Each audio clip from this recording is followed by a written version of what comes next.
All right, welcome to You Gotta See This Movie, podcast of two guys that like to talk about movies as well as the deeper themes that make these stories more than just a movie. And today, we are talking about American Graffiti. Did that name throw you like when you first heard the name of the movie? Like American, what does this mean? What's going on? I still don't know what it means. I know. I still don't quite fully know. I still don't get the title. Yeah. But Which makes you think was the movie that popular and it kind of messed it up because of the weird title? Probably. I don't know, because I mean, in my life, graffiti only means one thing. Yeah. Did it mean something else back then? I don't know. I didn't even looked up graffiti as a definition and it still didn't really make a whole lot of sense unless it's just like all I can kind of get from is like leaving your mark on something, like marking kind of. That makes sense. Cultural mark on something. Yeah, cultural mark. I guess. But even that didn't make sense when you read the rest of the definitions about graffiti. Yeah. But this is American Graffiti by George Lucas, made in 1973. A group of teenagers in California's Central Valley spend one final night after their 1962 high school graduation, cruising the strip with their buddies before they pursue their varying goals. All right. Well, on this podcast, we like to talk about movies. And if you're into that sort of thing, please like and subscribe and let us know what you think of American Graffiti and why it's called American Graffiti. Weird. It's weird. All right. So it's George Lucas. Yeah. This is pre-Star Wars. Post THX 1138. Post THX.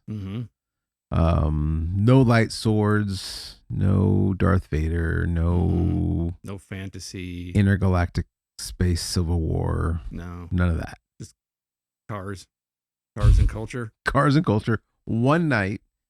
And so one thing I was going to ask you, because I'm always confused, is when this movie actually takes place. Is it right after the graduation, or is it like at the end of summer? And they're getting ready to go off and do their own thing. It's probably end of summer. Well, when does it's homecoming, right? The sock hop, isn't that homecoming, which is early in the year? Homecoming's early in the year. So that's what I think it is. Okay. Right. Which, by the way, it wasn't until watching this movie last night. Yeah. I've seen this movie before. Yeah. That it dawned on me, that's a sock hop. I just thought it was like a term for a party, but I really didn't know they're dancing in their socks. And you know why they're dancing in their socks? Because it's a sock hop. Well, because back in the day, shoes had hard soles that would leave marks on the gym floor. So if you're going to dance in the gymnasium, take your shoes off. Take your shoes off. We don't want a bunch of... Because sneakers weren't big back then. Sneakers weren't really a thing. Well, sneakers were for playing basketball, weren't like for everyday wear. Everyday wear, you had shoes with hard soles that would leave marks on the floor. Oh, interesting. Yeah, I just learned that. Uh-huh. So, all right. So, what's your history with this movie? I have a vague memory of sitting down and watching this with my parents because my dad really liked the movie. So I remember seeing it as a kid and liking it, not crazy liking it, but I thought it was cool and the cars and everything. But over time, it's really grown on me, and I just love this movie. Yeah. Yeah, because I think it addresses issues at different ages. I think, as a teenager, when you're a little kid, it's kind of cool, but a teenager, you start, understanding what people are going through, and then even as an adult, then you start looking at nostalgia and trying to preserve culture and history and stuff like that. So, right. I grew up with this movie. Yeah. Okay. I can remember, like I was telling you earlier today, I'm pretty sure I saw the second one first. It was just, I was a little kid. More American Graffiti. And then I always, had just visions of different scenes from this movie. As a kid. And yeah. Some things it's like, oh, that's a cool movie, but there's a lot more. There was a lot more to it for a little kid. I probably lost interest in a lot, and I would go do something else and come back and laugh and, oh, that's funny. Water balloon in the face and whatnot. Yeah. But yeah, it's not until I've gotten older that I really appreciated this movie a lot more, and just how I don't know. I really come to like movies, and I don't feel like they really make these movies anymore. Um, it's just a moment in time, one night, and yeah, I don't know. It's hard. I'm trying to explain. Like Dazed and Confused is like this. It's just one night, one day, a moment in time. Yeah. There's no like backstory. You find all that out as we go a little bit, but it's also not that important. You know, what's important is what's happening that night. Yeah, I call movies like that kind of just a slice of life. Yeah. It's just something going on in this group, people, town's life, and whether it's a day or a week or whatever, but it's just a slice of life. And then the characters is what makes it interesting. Yes. Yeah. I agree. And this was chocked full of interesting characters. Yeah, they were all really good characters. Yeah. And I mean, I know it makes sense why they would make a second one, even though the part 2 is widely panned as a horrible movie. Stinkeroo.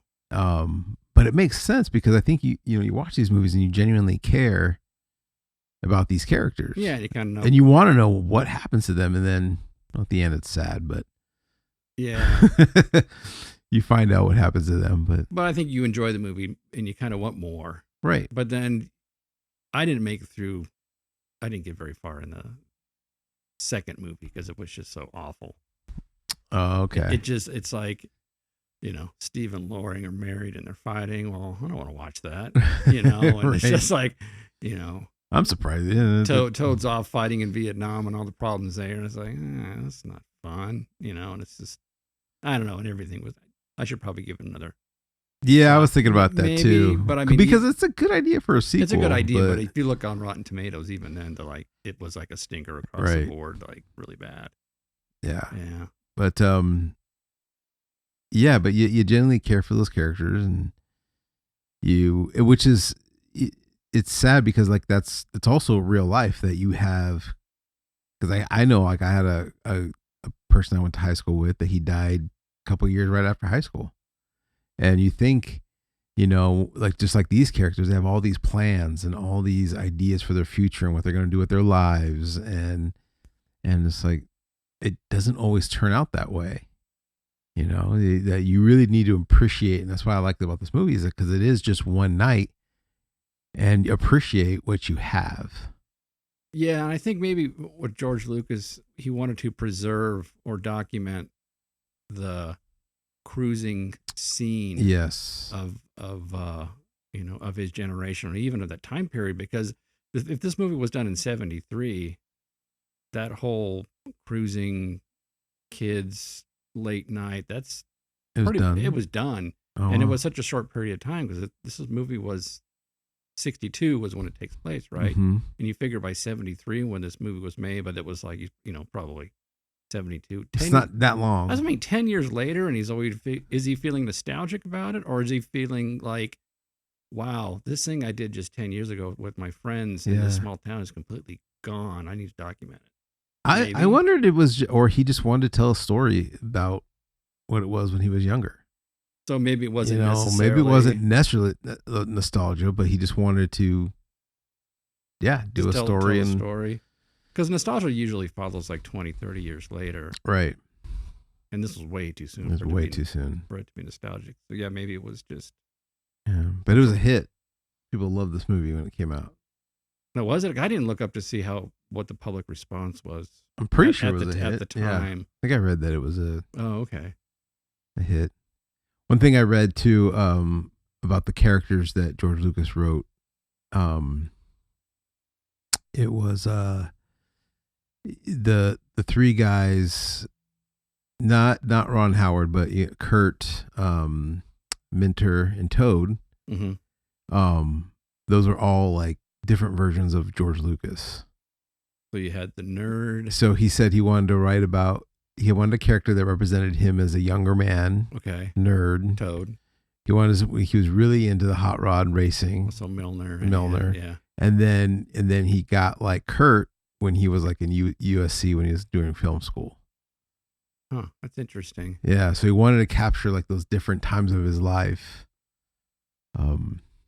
Yeah, because I mean, there's different. I mean, each one of us has different things about our Yeah, personality. It's not always just one thing. right. Yeah. And if you were to have those people, like, you know, if you were to have like a Jim from high school and a Jim, you know, on the newly married, and then you now, you would all be three different people. Oh, that's true. Yeah, it's not like he was a combination Right. throughout his life. It was Yeah, you would all be stages. thinking different Yeah. and doing things differently. And but let's talk about Kurt, because I found him to be very interesting. Richard Dreyfuss. Richard Dreyfuss, Yeah. which, man, they just did like a Jaws 50-year celebration, Wow. and he couldn't make it to celebration. He's not looking too good. Oh, really? I haven't seen him lately. Yeah. He had to stay home. Didn't say why, just couldn't make it. But they showed him like kind of like in bed, but it wasn't a hospital bed. But anyways, I don't know how much longer we're gonna have Richard Dreyfuss in our lives. But anyways, yeah. So Kurt, what's his deal? Does he just got teen angst? Yeah, he's got teen angst, I think. I mean, he had plans on going off to college, becoming a writer or some. I know that was in his bio at the end. What was it? I can't remember. He didn't want to go. He was into politics. His dream was to shake John F. Kennedy's hand or something like that, right? And he that the lodge, the Moose Lodge. Yeah, he won that scholarship. It was a big deal. Yeah, and he loved high school. He wanted to reminisce, even though he was just graduated. He wanted to kind of. And I like that. I like that whole idea because he was like kind of taking it in. Yeah. You know, it's like almost as if he knew this was it. Whereas like, what's Ron Howard's name? Steve. Yeah. He was just, I'm ready for the next thing. I'm ready to move on. I'm ready to. Yeah, he's done with school. Still life. He's even ready to meet new girls. New girls. Yeah. Which that's such a, even though he's ready to move on and he's so mature, that was such an immature thing for him to be like, yeah, we could still be together, but yeah.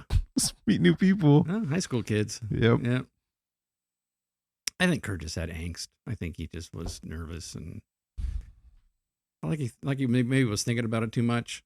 Like, kind of just thinking about it too much and thinking about what he's leaving behind. But maybe that's just the writer in him too. Like he's, I don't know, romanticizing his small town. Yeah. He's come to love it. I like when he goes to his high school and he checks his locker and it's already a different combination. Yeah. Which is like, dude, there's nothing here for you. Dude, everybody else has moved on, man. Yeah. Yeah. That was a good scene. Yeah. But I really liked Kurt.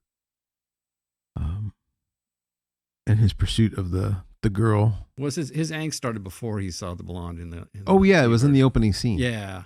When he was like already talking about like, all right, we're gonna leave tomorrow. And he's like, maybe. Yeah. I don't know. But then he sees the blonde in the car, and now he's got he's kind of adding to his angst because now he thinks there's something amazing here in town that's some romantic affair that's gonna. Right. That just made it worse. Yeah. Yeah. And then you got Toad. Yeah, he's great. I feel like I've known guys like him. He's the biggest nerd, but he's incredibly confident. Well, I would argue that his confidence skyrocketed when he got the car. Oh yeah. You know what I mean? Yeah. Like he was that's what asking ladies on dates. Yeah, that's what he needed to become. I needed that become car. The big man in town. He had the car. Yeah. Yeah, that was really neat. Yeah. He, I guess the scene with him on the Vespa, him crashing in, I guess that was real. And it was great, right? Yeah. Yeah. And George Lucas is keeping that in. It's awesome. It's perfect. Yeah. Yeah. Yeah. Which I loved the way that the movie starts, with the song and just showing Mel's diner. Yeah. It kind of, it grabs you right. Yeah. Right in that beginning. So. Yeah. You have the iconic song. You've got it's sunset. With a great shot. It's got to be a composite shot, right? There's no way they got that sky and the clouds and the colors good question. in one shot. If they did, I was like, that's gold. Yeah. Gold. So you when you were young, there was no driving around in cars like that. Not like that. Okay. I mean, we drove around, but there was never like a local community of. It wasn't like a small town thing. Yeah. 'Cause we were in the suburbs, you know. But there was no like, hey, do a lap. No, Yeah. it's got to be. I mean, cruising is a thing. I mean, it happened across America in small towns, but I guess it was just a small town thing. I think people just started spreading out. I can remember being in, well, when I was younger with our local mall, Ontario Mills, when we would get dropped off at the movies or whatever at the mall, and then we'd be waiting to be picked up, it always felt like people would always drive around the mall kind of cruising. Yeah. And then going really slow, blasting music and just looking cool. And me and my friends would always like, oh, there goes. Like, as we're waiting for our parents, like we'd count how many times like these cars would go around. Yeah. It's kind of like the same thing. Well, the malls kind of replaced the cruising thing. Yeah. People gather at the mall and just, you guys shopping? No. Right. No. Out. Yeah. Are you guys driving? One point? No, we're just. And then I can remember when we first got the cars, we were like, well, what do you want to do? Let's go cruise to Ontario Mill. Yeah. We did it.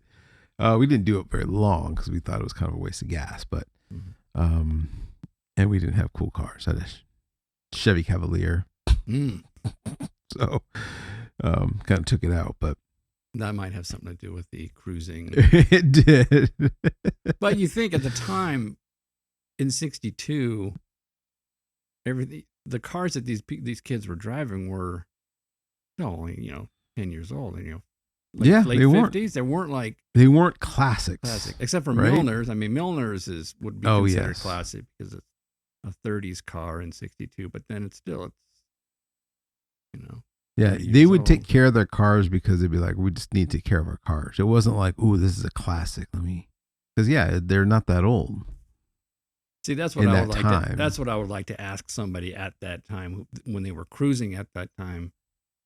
Did you think that your cars were cool? But I'm talking about the stock ones, not right. Because there were some custom ones, right? Or even just like like the name, like the Corvette. Yeah. Remember the guy was trying to sell them for like, you can have this for $98 a month. Yeah, it was still just a new off the showroom, right? Slightly used car, and it wasn't a big deal. Yeah.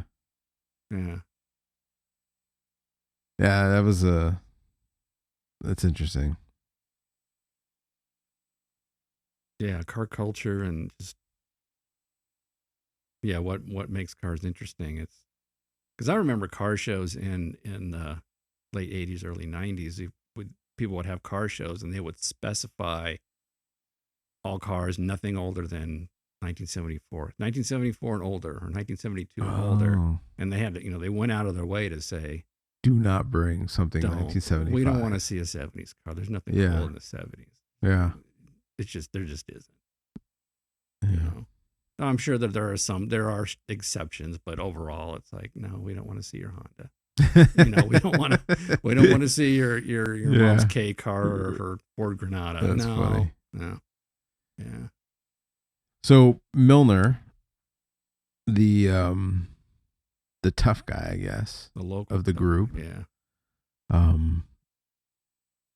His character is also very interesting because he was also in a sense of, whereas Toad's confidence was rising, it almost felt like his was declining. Yeah. Or he's just kind of losing interest. He's saying the small, the town's getting smaller. Yeah. I remember we would cruise for, it would take you, what do you say? It would take you an hour to make the run, and now you can cruise in 10 minutes or less or something.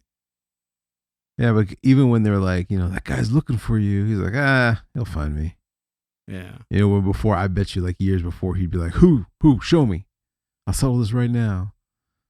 But yeah, he was just, the contrast between Toad and Milner was pretty interesting.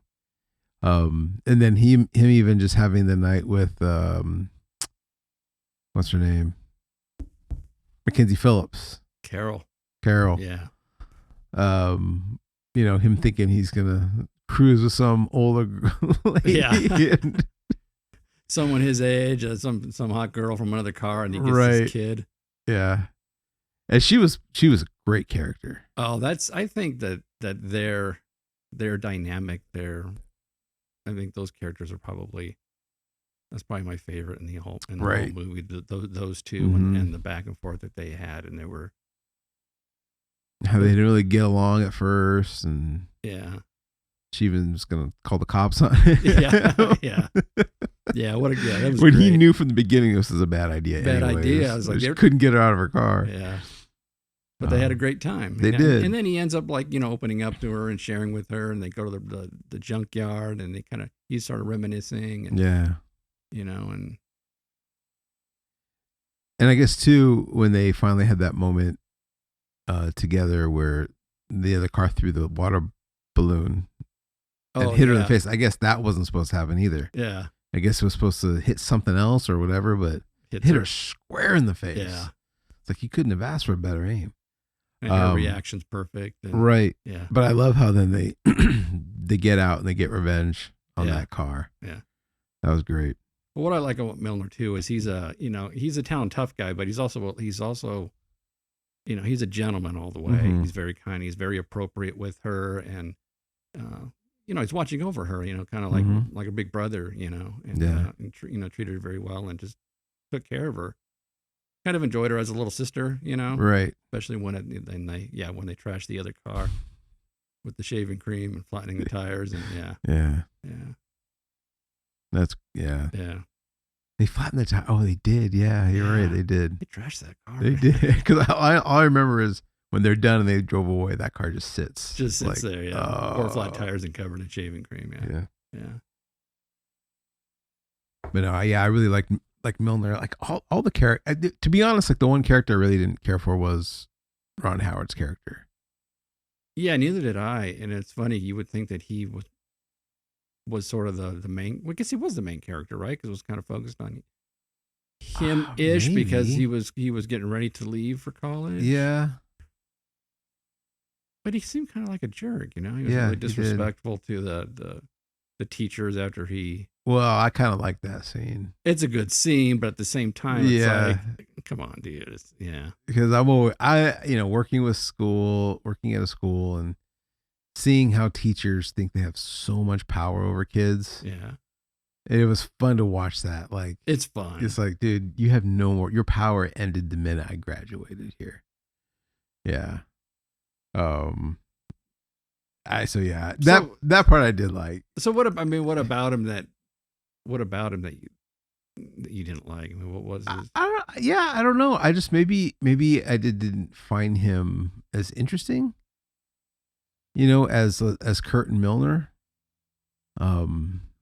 Maybe I couldn't relate. I don't know. It wasn't like he was rude or mean or just a bad character. But even though I did think it was funny him trying to like work his angle with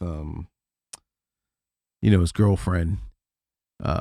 Maybe there just wasn't much depth. And just knew that like that wasn't gonna work out. Yeah, but there wasn't much depth to the character, I guess. Yeah. Like he's just kind of doing what he. I don't know. Yeah, I don't know. It just wasn't that. Yeah. So I mean, the movie definitely takes it covers those 4 characters very well. Like Steve, Kurt, Milner, Toad. Yeah. They're all kind of doing their own thing. One thing I did find that it was kind of sad because it was like their last night and like they're not together. You know what I mean? Oh yeah, they're all doing their own sort of. They start the evening together, but they don't. But yeah, they're just kind of do their own thing. Well, it starts off right away because it's like they want to go to the sock hop and reminisce, and Milner's like, I'm not having that. Why would I want to? You just got out of school. Why do you want to do that? And then Toad gets the car, and he's like, well, I'm off. I'm gonna go. Yeah. Go check out the babes and the. Kurt and Steve are already arguing about, you're not going, you have to go. All that kind of stuff. Yeah, that's where they branch off.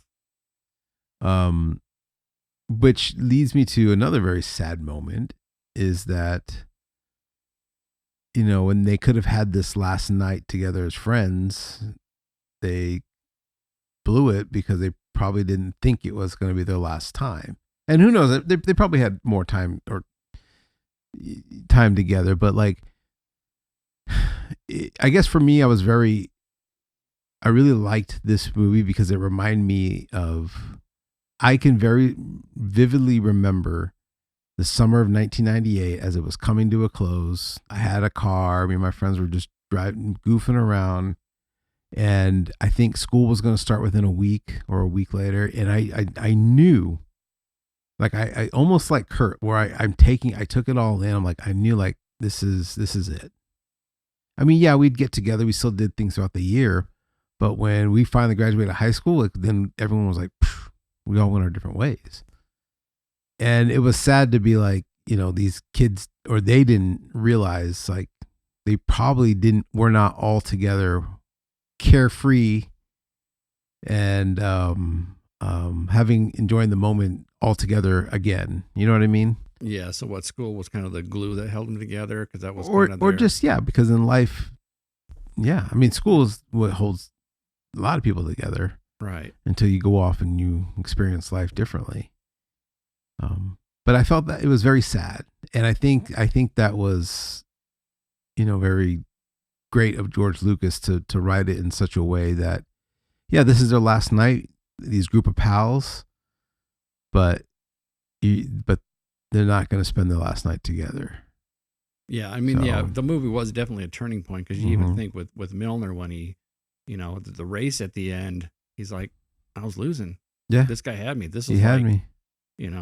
It's done. And then, but Toad was there to, oh no, he was his encouragement, like, no, you had him and everything. And, Milner needed that. He needed that from him, just to, so he doesn't, crawl in a hole somewhere and just be like, I'm done. I like to, like, after the race, Milner and I always forget who Harrison Ford's name was.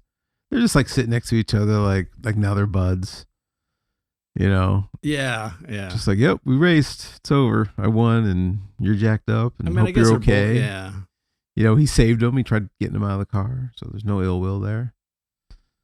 But man, he should have really been more messed up. Yeah, well, they built those cars. Yeah, pretty strong. You have seatbelts on? I don't think you had a seatbelt on. Probably not. No, I don't think so. You didn't wear seatbelts back then. No. But Bob Falfa. Yeah. Wearing the cowboy hat. Yeah. Was this Harrison Ford's first movie, or? I don't think it was his first movie, but he wasn't actively acting at the time. He was doing his carpentry. Right. He was a very successful carpenter, and I think from what I read that he was done, kind of like he's tried it wasn't working. That's it. I'm just going to be a carpenter. Just do that thing. And then somebody talked him into, no, you gotta audition for this role, I think. Yeah. That was good. Yeah. I guess when they wanted him in the movie, he had a very 70s style haircut. And they said, you got to cut your hair. He said, no. Oh, and that's why he wears the hat. The hat, the whole movie. That was a compromise. Yeah. Which was cool, because it made him look more like an out-of-towner, Yep. And yeah. Added a little depth to his character. Yeah. But yeah, like you're talking about, like, just the end of summer and kind of feeling bad, and and you feel bad for Milner, and it's kind of like he was losing, and his friends are moving away, and yeah, it was definitely a turning point. It was a really good, and it's just, again, I like the writing that George Lucas did, because it's just he chose a time, a moment, just amongst buds in high school. Forget the time period, forget all that kind of stuff, but a moment where I think everyone can kind of relate, of a turning point of, like, your fun, innocent times are over. Now you're moving on. Yeah. Not saying that that's a bad thing, but the moment you have then, you will never have again. Yeah, and he saw the whole culture, that the small town. I mean, everything is just wide open now. The whole small town vibe. People don't connect anymore. With their neighbors, or the local hardware store guy or whatever. It's just it's so spread out. So I think that he saw that moment in time that needed to be documented. Yeah. Yeah. So if he hadn't have made this movie, and I guess we would have saw it in other films, but not. I think this one perfectly captured that moment Yeah, in time. that's great. All right. So one of my favorite scenes in the movie is when Toad's trying to get beer or alcohol, Yes. and ask the right guy. He wants a bottle of Old Harper. He's just like, oh yeah, sure, I'll help you out. Yeah. Well, yeah. Then he tries to, just to kind of trick the store owner. Right. Like a candy bar, a Right, ballpoint yeah. pen, give me a comb and a bottle of Old Harper, and Yeah, I feel like I always relate or tie this movie to Dazed and Confused, because there's even a scene like that where they send the young guy in to get beer, and he does kind of the same thing. He's like, oh, I'll take this, and trying to act all yeah. adult, and then oh yeah, I'm just yeah, throw this in too. And I'm sure that's universal across every Right. small town. The kid that tries to just Oh yeah, see if he can pull it off. Why Yeah. not? Right? yeah. I can remember my buddy the night he's 17. The next day he was going to turn 18, and he just said, you know what, I want to go try to buy some cigarettes without an ID. And he tried. He went in there. He said, I'm going to buy these cigarettes. He didn't even smoke. He just went in, tried to buy the cigarettes. He goes, can I see my ID? He showed him the ID. He goes, sorry, you're not 18. He goes, I turn 18 tomorrow. They still wouldn't sell it Still to wouldn't. him. Wow. Nope. Yeah. I said, no. I was like, all right, whatever. And then the guy, he finally gets the one guy to get him the booze, and he's robbing the He's store. robbing the store. The guy comes out just shooting at him. Yeah. It's like, wow. It's like, which is Well, he such a- tosses it to him, right? Yeah, he tosses runs it out, to goes, him, and he's- there you go. And he takes off running. And then you think, okay, that probably wouldn't really happen that way, Yeah. but it was just perfect. Well, yeah, it was a shootout between the robber and the store owner. Yeah.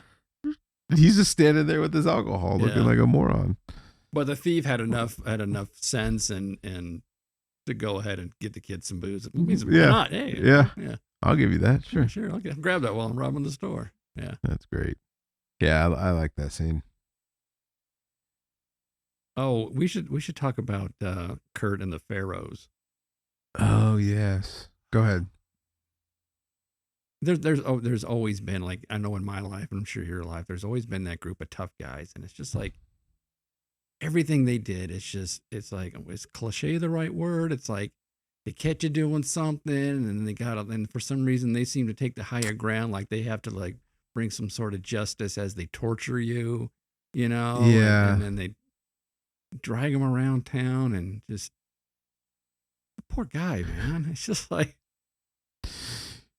do you just go along with it and kind of befriend these guys because they're already guess. threatening to tie you to the bumper and drag you around? But, Right. yeah.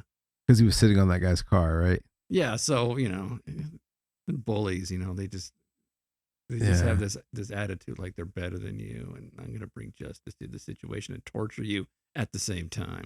So what I like, and it makes sense that he goes off and he becomes a writer, because he's in his night, he's experiencing all these different things, right? Like the search for lost love, the love that was in front of him the whole time. The thing with the pharaohs, it's almost like he's Hemingway-esque, like he's gonna have all these little things that are gonna be good seeds for future stories. Oh yeah, what a great story! Yeah, yeah, that he's gonna, like the time that we went to the arcade and a gang was threatened to like tie him Yeah. behind the car. yeah. While I was chatting up the Moose Brothers, the Right. gang was emptying out the jukebox. I love how he comes and he goes, "Oh hey, we're about done here." Yeah, What does that mean? done having fun. That's right. This place is all about fun. Yeah. Yeah, they were so oblivious to what was going on. I hope you take a piece of this as you leave, and I think we have. Yep. Yeah. He's gonna make a great moose. Yes. Yeah. So good. And he pulled it off with them, man. After he tied the chain to the axle of the cop car. Yeah. And, yeah, he earned his stripes. His stripes to be a pharaoh. Because after all, everyone wants to be a pharaoh. Of course. Everyone wants to be Right. cool like a pharaoh. Yeah. Yeah. That was good.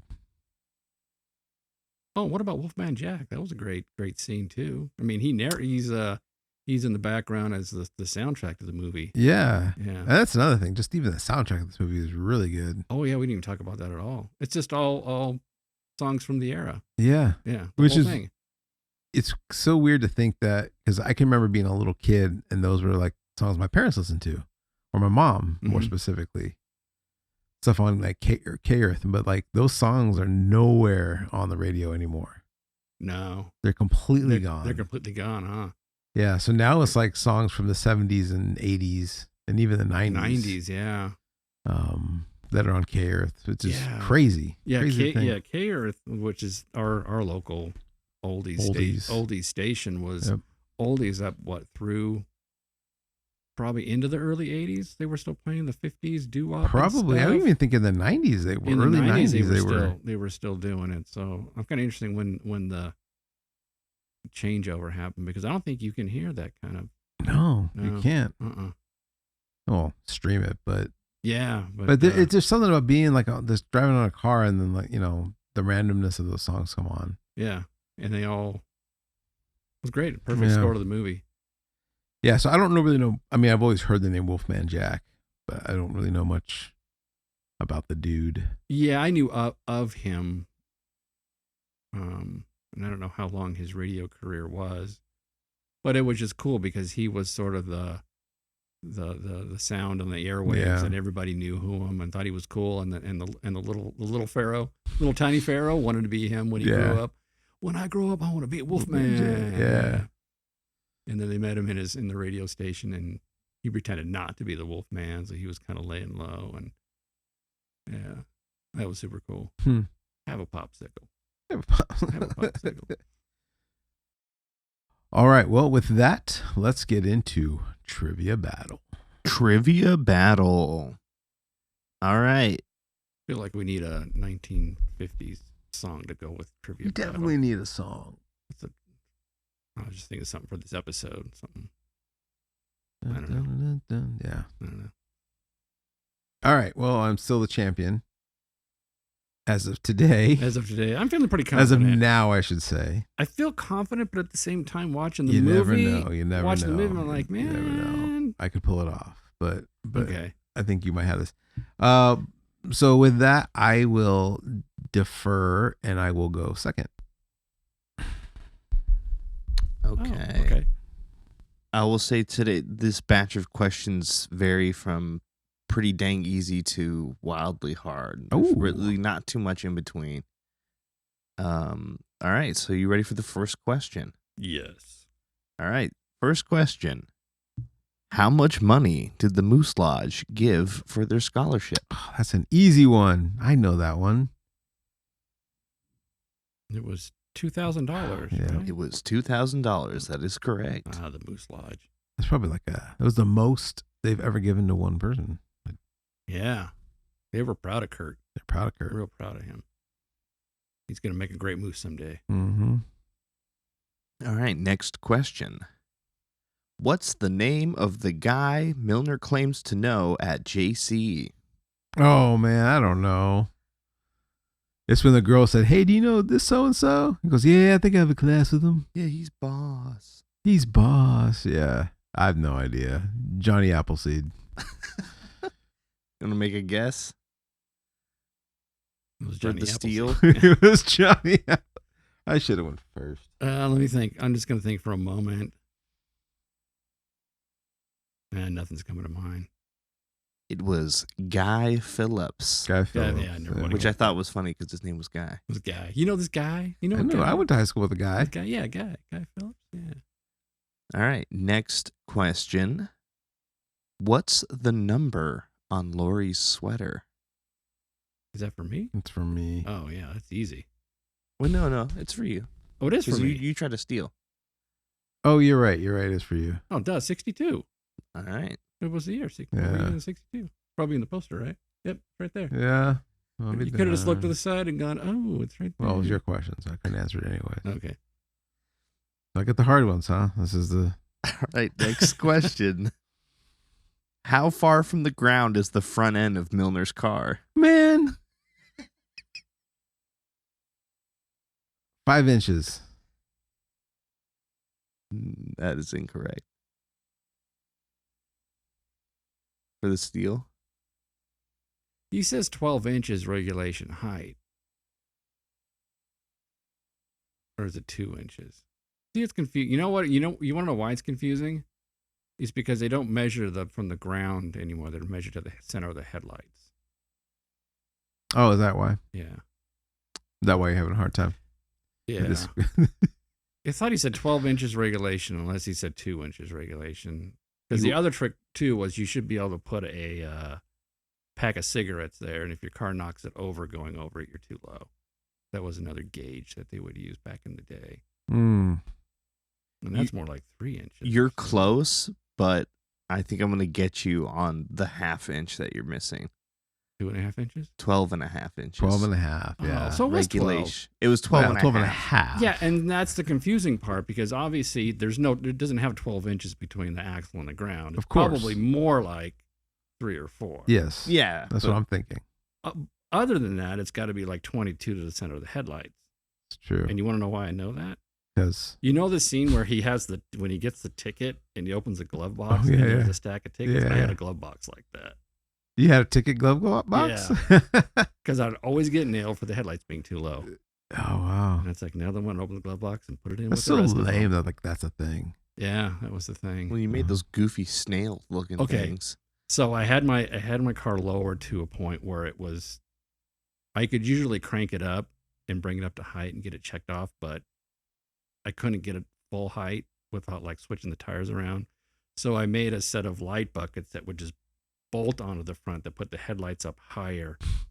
It looked absurd. It looked ridiculous. It was the dumbest looking thing, but I would take it in and the cop would come out and he'd look at it. All right. And he's like, okay. Yeah, here you go. That's funny. And then I would drive around the corner and take them off because I don't want anybody to see me driving this thing with these dumb looking headlight That's funny. things. Yeah. That's great. All right. You ready for the next question? Your question. Oh, my question. Okay. When a teacher yells at Steve and Lori while they are dancing, what does Steve tell him to go kiss? A duck. That is correct. Why don't you go kiss a duck? Marblehead. Yeah. All right. Is a duck a phrase back then? Like a derogatory? I thought it was weird. Why a duck? I don't know. It's like the worst thing you could tell somebody because to go kiss kiss a duck is like, it's a horrible thing to do. But a duck Why would you wish that on anybody? Duck wouldn't be so bad, right? Because I mean, it's just a hard bill. I would think there'd be worse things to kiss than a duck. I don't know. A duck's pretty disgusting. Yeah, Anyways. Yeah. All right. What's my hard question? What other country does one of the pharaohs say the Wolfman is supposed to be broadcasting from?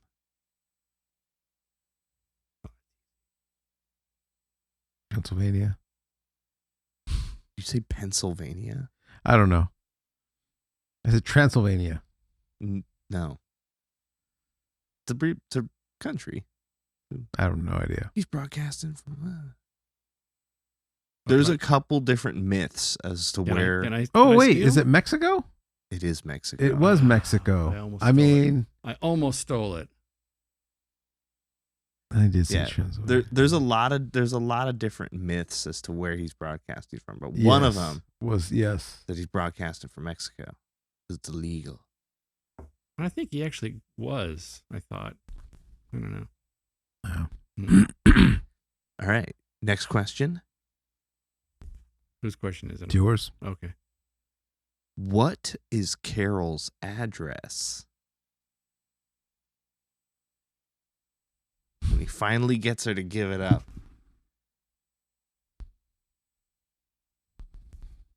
I know the street's Ramona. Yeah, they say that once. They say the number twice. Yeah, because he says it and then she says it,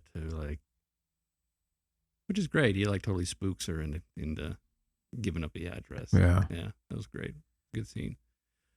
328 Ramona. 324 Ramona. 324 Ramona. That is so close. I know. I should. For the steal? For the steal. 324. 5, Ramona? Ooh, nope. 3, 2, 1. 3, 2, 1. 3, 2, 1. Oh, I should have been. 3, 2, Oh, it's 1. 2, 3, 1. 2, 3, 1. Nobody got it. Nobody got it. Even, Not even the man who not came up even with the question. Yeah. I wrote funny. down 2, 3, 1, but then I just got 3, 1, Ramona. 2, 3. All right. And he gives her the gear shift. What a guy. Yeah. He's just a good guy. Yeah. He's a good guy. Which I actually had a theory. Is that why that's why he was losing? He didn't have his gear shift. Oh crap! He went to reach to do a shift, and then And he had Mm. nothing. There was just a nub there. he blew a shift because he didn't have his grip. Interesting. He would have been fine. He's still the champ. Nah, he popped a new Well, he did one. win. He Well, did win. By default. Well, He uncorked his exhaust at the shop, got it ready to run. He put a new gear shift on. I'm sure he did. I'm sure he did. He did, yeah. Yeah, because he was getting ready for that race. Yeah, he was ready. All right. Well, you ready for the next question? Yeah. What does Milner remove from his car in order to prepare for the race? Is that me? Yeah. What he said? Well, he didn't He say... uncorked his exhaust. He didn't say the name of the thing that's said specifically in the movie. And it's technically not the exhaust. Well, I guess it is. There's a word. I have no idea. I don't remember what his exact wordage was. He doesn't say it. The guy at the shop says Yeah, when it. he pulls out, the guy says something. He took off your header plugs. That's it. It's header plugs. Header plugs. All right. I have, let's see. I guess I have 2 more. I don't even think I have a chance. It's over. You ready for the next question? What's the name of the road the race happens on? Oh, it's It's your question. Oh, it is. Oh, Paradise Road. Yeah, it's Paradise Road. Paradise Road. And for fun, what's the last hard question? The bonus question? Oh, it was a bonus question? It was a bonus in case there was a tie. Oh, well, it's not. You don't hear it. Yeah, let's hear it. What's- I've had this forever. I almost don't want to give it up. Well, wait. Let's do the bonus question. Just because. If I get it right, you No. keep the. No, but I've had that way too long. What's All right. the name of the airline Kurt flies on at the end of the movie? Oh, Magic Carpet. Wow, I you did got notice it. that. Because that was a Grand Funk Railroad's plane. Oh. I was going to look it up and see if that was a real. It had to be Yeah. a real airline, right? They wouldn't have gone out of the way to graphic up an airplane. They didn't have that kind of money. Yeah. All right. Yeah. All right. Well. There you go. Look at that. All right. I got the Duke. You got the Duke. The Duke. All right. Well, what are your final thoughts, and where do you rank this film? Definitely. This is one of those movies that I definitely say to people, you've got to see. Mm-hmm. It just is. It's a slice of life story. It's about a certain 10-year time period, sort of car culture and cruising and a little bit of Americana. Yeah. And it out of the ordinary in the way that it was filmed on a really tight budget and very difficult to shoot too, because it was shot at night in a town where they couldn't light it, and then they had to turn on all the business lights and do tricks like put searchlights out. I saw that. I was wondering that, like why were those searchlights out They like that? had to light the scene somehow. How can we do it without bringing in, just make it look like some That's normal? funny. Yeah, it was difficult to light, difficult to shoot. Totally unique story. Slice of Americana. Yeah. I give it a 9.2. Ooh, Yeah. 9.2. Yeah. That's pretty good. Yeah. All right. Yeah, I like this movie. I think the characters are really well done. Like I said, you really care about the characters. By the end of it, you see a very small window of the life that they're living. You want to know what goes on and happens to these characters. And again, they do a little epilogue at the end, which is sad, but also true to life. Happens. you find the fate with some of these guys. And so yeah, I like this movie. I totally agree. This is a movie that you gotta see. Maybe it's not a movie that everyone's gonna love, but it's definitely should be a movie that anyone who loves movies or likes movies should watch it, needs to watch it. And for that, I give it a 7.9.